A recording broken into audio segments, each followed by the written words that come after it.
It was late 1941. Tyranny had spread throughout the Eastern Hemisphere, and much of the world was engulfed in the Second Great War. In Europe, Hitler's armies had conquered most of the continent and driven deep into the Soviet Union. In Asia, Imperial Japan's flag waved over China and French Indochina. Britain, battered by 2 years of war and relentless bombing, was running on courage and sheer determination. Across the Atlantic, the United States had not yet declared war, still officially neutral, but preparing for the conflict it increasingly saw as inevitable. President Franklin D. Roosevelt and his advisors understood that isolation could not last forever, and on December 7, 1941, Japan's attack on Pearl Harbor didn't just bring America into the war, it mobilized the nation that would soon become the world's dominant superpower. Prior to Pearl Harbor, even as most Americans opposed direct involvement in another world war, FDR and key military leaders were planning for global conflict. Roosevelt increased defense spending, initiated a peacetime draft in 1940, and pushed through the Lend-Lease Act to supply weapons to Britain and later the Soviet Union. America was officially neutral, but in practice, it was inching toward engagement. Japan, meanwhile, was moving toward expansion and confrontation. Having seized Manchuria in 1931 and invaded China in 1937, Japan sought to dominate Asia under the banner of the Greater East Asia Co-Prosperity Sphere. But its ambitions outgrew its resources.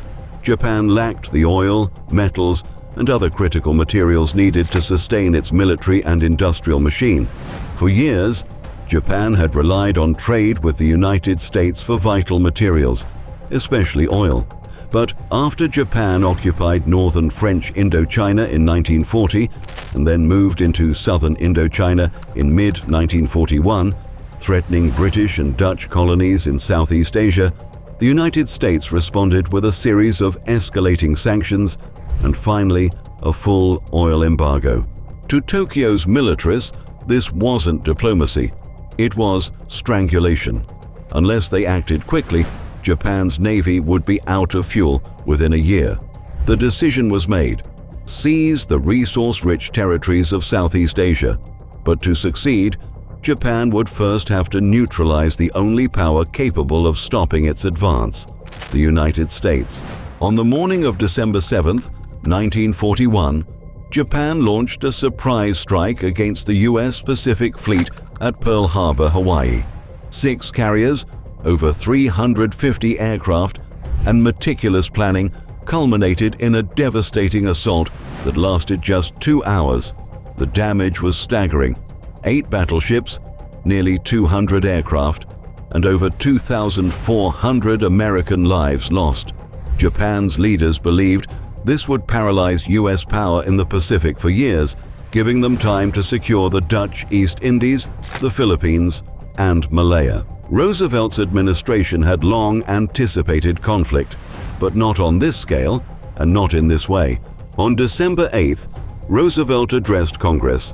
Yesterday, December 7th, 1941, a date which will live in infamy. The United States of America was suddenly and deliberately attacked by naval and air forces of the Empire of Japan. His words electrified the nation. Congress declared war within hours. 4 days later, Germany and Italy declared war on the United States, binding the Pacific and European conflicts into one global struggle. The attack did not drag a sleeping nation into war. Rather, it ignited a nation that had been reluctantly bracing for it.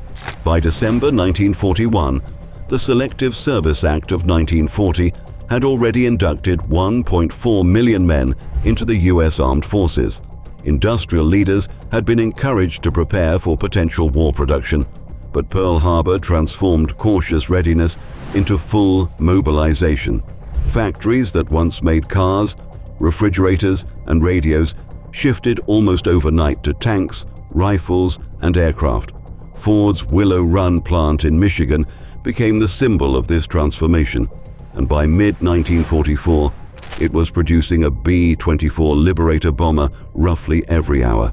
Between 1941 and 1945, total U.S. wartime production included 300,000 aircraft, 88,000 tanks, 6,000 naval vessels, and millions of rifles, jeeps, and artillery pieces. Women entered factories in record numbers, the rise of Rosie the Riveter, while communities organized scrap drives, rationed food, and planted victory gardens. In less than 2 years, America had turned from an industrial giant at peace into the most formidable war machine the world had ever seen. Perhaps more remarkable than America's production was its psychological transformation. Before Pearl Harbor, the country was divided, isolationists versus interventionists, but after the attack, those divisions vanished. Young men enlisted, movie stars promoted war bonds, church communities prayed for victory. Roosevelt's speeches captured the nation's shared determination.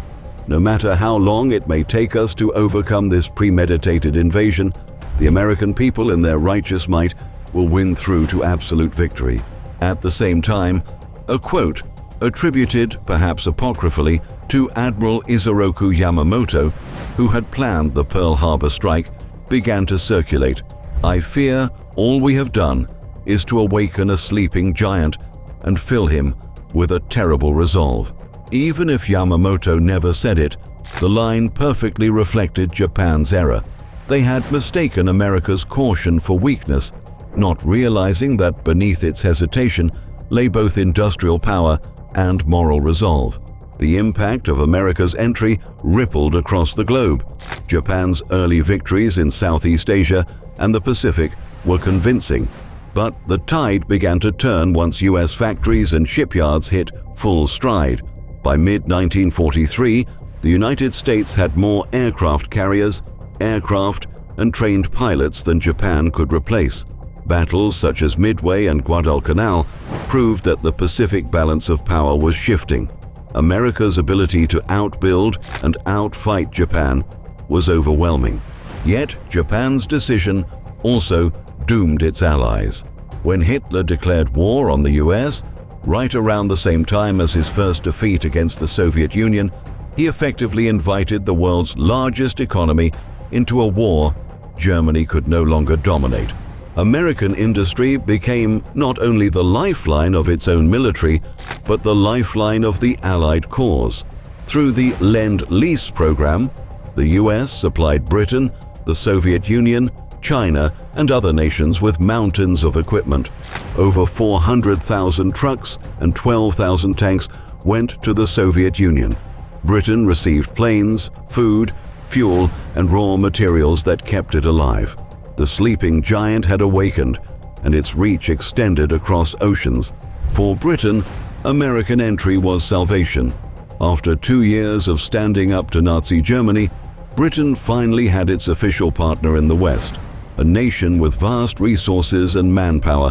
American troops, weapons, and aircraft began pouring into the British Isles, setting the stage for the D-Day invasion that would liberate Western Europe. For the Soviet Union, locked in a brutal struggle on the Eastern Front, American aid proved vital.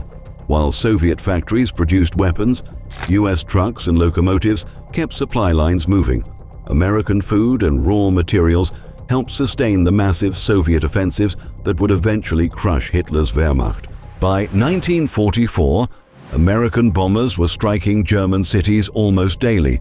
Allied divisions equipped with American tanks, trucks, and aircraft were rolling across France. And for Japan, its oil and industrial resources became immaterial against America's scale of production. By 1945, Japan's navy was shattered, its cities in ruins, and its supply lines cut off. The attack on Pearl Harbor was meant to secure Japan's dominance in the Pacific. Instead, it ushered in an age of American dominance. Before the attack, the United States was powerful but hesitant, a reluctant global actor. After Pearl Harbor, that reluctance vanished. The nation that emerged from World War II was not just victorious, it was transformed. With its industrial base untouched and its economy booming, the United States became a leading superpower. America's entry into the war did not merely decide the outcome, it redefined the world's balance of power. The country that once stood apart from global conflicts now stood at their center. In awakening the sleeping giant, Japan didn't just awaken a nation, it ignited a superpower, and with it, a new era in human history.